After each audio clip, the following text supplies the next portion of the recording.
It was doomed from the bloody start, that operation, you see. These lads gave their lives away. Nothing glorious about being dead at 20 and 21, is there? I think people should know what they did. Any one of them could have cracked and walked away if they'd told the story. But I'll be happy if people can see their names and read what happened, and perhaps it'll sink home to them that war isn't all glory. Memorial Arboretum. I see that nowhere in the order of service do we say our thanks to those led by Jane and Robert who have done so much to restore this memorial to its present very marvellous looks. And as we're that sort of people and it's this sort of place, I wonder if you can show appreciation of their work before we do anything else.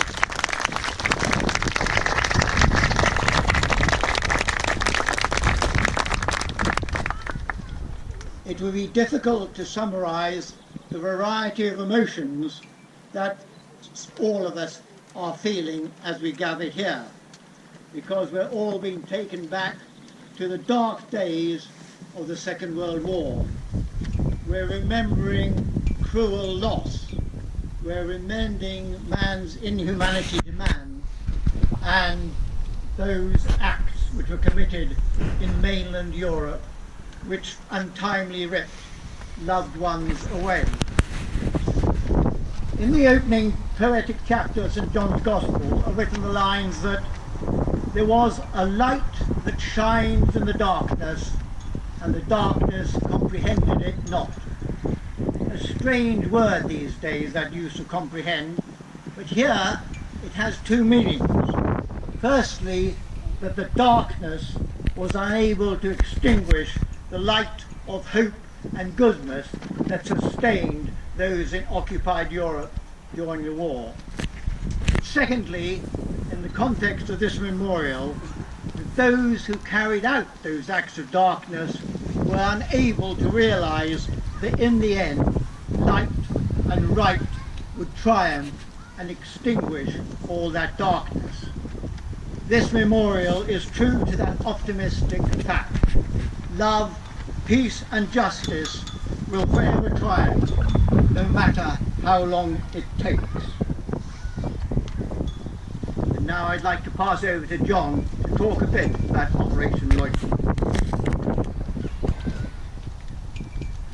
It was the autumn of 1944. The Second World in Europe was drawing slowly but violently to a close. Len Owens, my future father-in-law, was in northeast France having volunteered as radio operator on a mission called Operation Leuchten. He was a member of that Squadron Phantom, carrying out a special role to provide communications for the SAS. The SAS had been parachuted behind enemy lines into the Vosges Mountains around the village of Moussy to organise and arm the local resistance. Their job was to disrupt the enemy in advance of US General Patton's 7th Army drive through the Vosges Mountains to Strasbourg. If you visit the Moussy countryside, as I did with Jane last September, with its steep narrow valleys and heavily wooded peaks, if you know the Lake District, you get some idea. But imagine the Lake District, the Cambrian fells, covered with thick forest. You would realised what an incredible feat of endurance this work involved as a radio communicator running up and down these steep hills. Unfortunately for all concerned, General Patton stopped short of the Vosges Mountains at Nancy, at which point the Germans released 2 divisions, one armoured, to sweep the district. The SAS and their local support network were cut off and therefore paid a heavy price. The Germans rounded up nearly 1,000 men and boys from the local area, the villages of the Rabideau Valley, and offered amnesty to any of those who would give information. No one stepped forward to give that information. Consequently, they were all deported to concentration camps such as Dachau and Mauthausen. They were to suffer months of extreme hard manual labour whilst being systematically starved, from which nearly 700 never returned.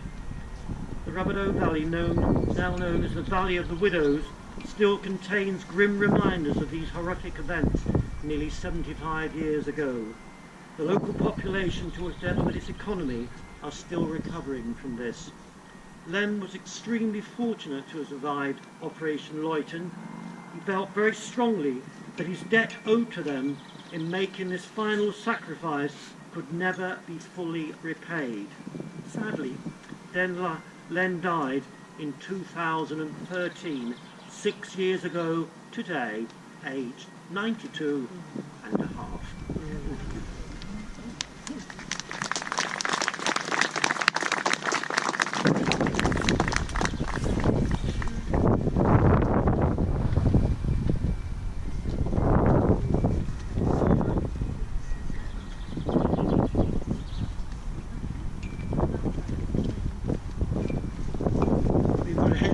Already. Can you listen now to Sir Le Pont d'Avignon?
Welcome to everyone, and thank you for coming.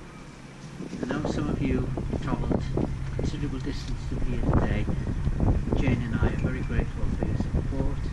I'm sure our dad, would be delighted to see such a magnificent turnout. I'd just like to give you a bit of background as to how the Phantom Garden came to being. Back in 2001, when the National Arboretum was in its infancy, my sister Jane was helping to look after the Sands Garden, which is not far from here.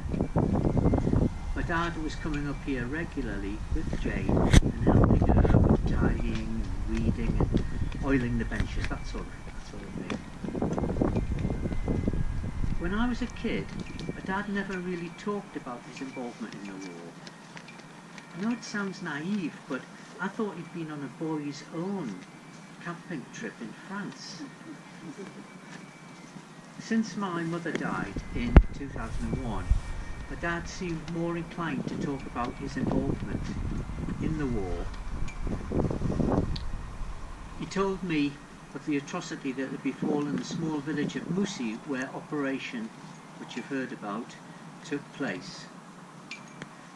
I was very slightly surprised when one day my dad said to me, "Owens, I would like to plant 3 trees for my 3 mates who were killed coming out through enemy lines." We talked being a recently retired architectural technician, I did some sketches of a possible garden design using the stylised P from the badge of Phantom. As the ideas developed, it was clear that my dad also wanted to explain to future generations the futility of war.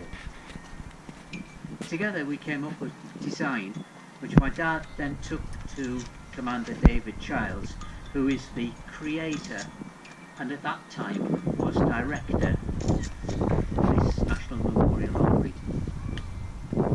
David couldn't have been more encouraging and suggested a location for the garden adjacent to the iconic polar bear and the visitor centre.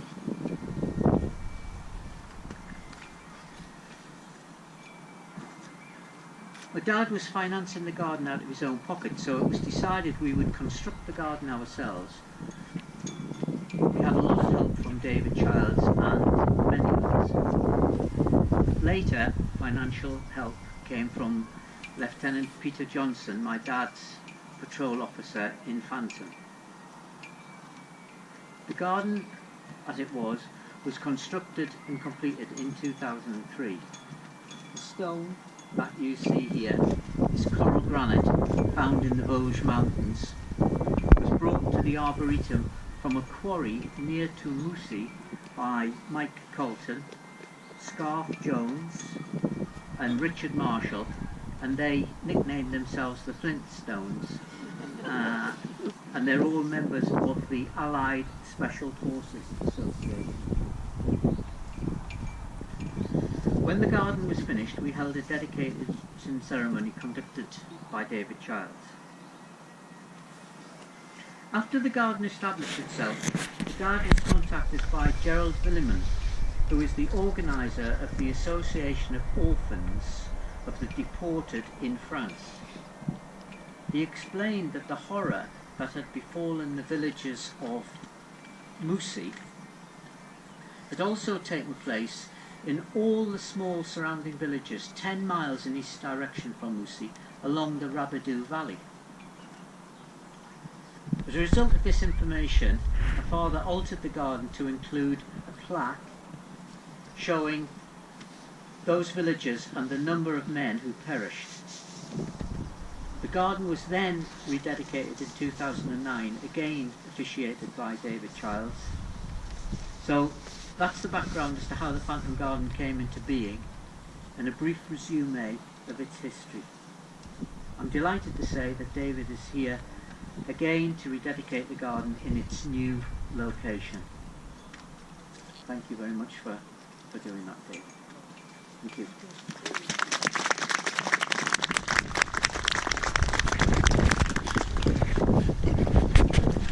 Good morning and welcome.